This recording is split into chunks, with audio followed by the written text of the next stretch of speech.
नव प्रभात YouTube channel में आपका स्वागत है। दोस्तों, मैं आज आपको ये बताना चाहता हूँ कि ज़्यादातर ऐसा सुना जाता है कि दलित हिंदू नहीं, अछूत हिंदू नहीं। अरे हिंदू नहीं तो फिर कौन है?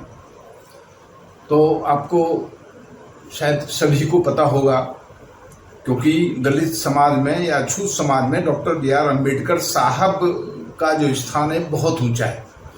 और डॉक्टर बी.आर. अम्बेडकर साहब ने अछूतों के हित में बहुत सारे काम किए।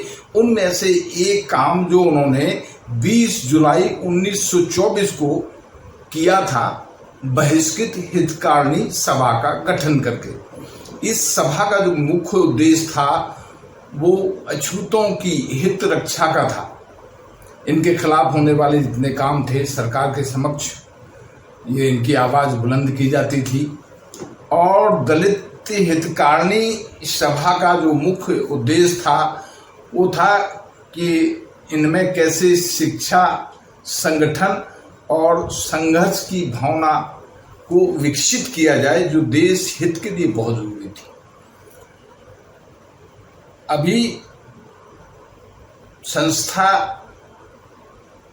के बहुत सारे उद्देश्यों की पूर्ति संस्था द्वारा हो रही थी, मगर फिर भी डॉक्टर बी.आर. अम्बेडकर साहब ने एक अखबार निकाला जो अप्रैल 1927 में बहिष्कृत भारत के नाम से जाना गया। इस बहिष्कृत भारत में अछूतों की आवाज को बुलंद करने का काम डॉक्टर बी.आर. अम्बेडकर साहब ने किया।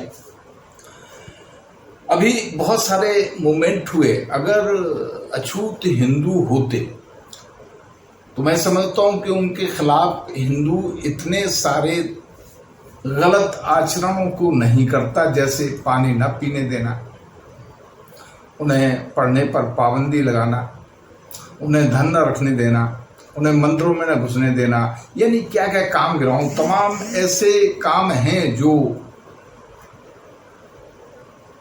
अछूतों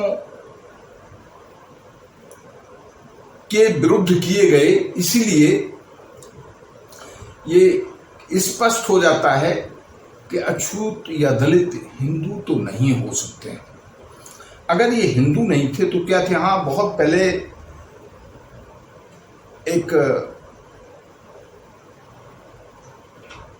जैसे बुद्ध समाज में आज है श्रमण रीति, वैसे ही एक रीति थी। और लोग ओल्ड एज में ज़्यादातर श्रमण बन जाते थे और अपना जीवन यापन करते थे। तो डॉक्टर बी.आर. अम्बेडकर साहब को भी महाड़ सत्याग्रह, कालूराम मंदिर जैसे आंदोलन करने पड़े। ये एक विवेक का विषय है। अभी चलो इनको हम मान लेते हैं कि इनके साथ दुराचार तो हुआ है, पर एक बात और है। अब जो प्रमाणित करती है इनके हिंदू ना होने का, वो ये है कि आदि धर्म पंजाब में आज भी एक जाति है जो एक्चुअल आदि धर्मी लोग थे। मतलब इनका जो धर्म था आदि धर्म है, लेकिन आज वो अनुसूचित जाति की अधर्मी जाति कहलाती है। सतगुरु कबीर साहब ने भी आदि शब्द का प्रयोग किया है कि हम तो आदि काल से यहाँ पर हैं। और आदि धर्म की भी चर्चा की है। बहुत सारे ऐसे महापुरुष हुए हैं। तो ये आदि शब्द अनंत काल से है, और जो धर्मों का विकास समय समय पर होता रहा है। खैर छोड़िए, बातें बहुत सारी हो जाती हैं, पर ये जो देश के बहिष्कृत लोग थे, जो बाबा साहब ने संविधान बनाया, तो संविधान में अनुसूचित जाति जनजाति के अंतर्गत जितने भी बहिष्कृत जातियां थी और आदिवासी जातियां थी, उनको डॉक्टर बी.आर. अम्बेडकर साहब ने अनुसूचित जाति के पैनल में रखा।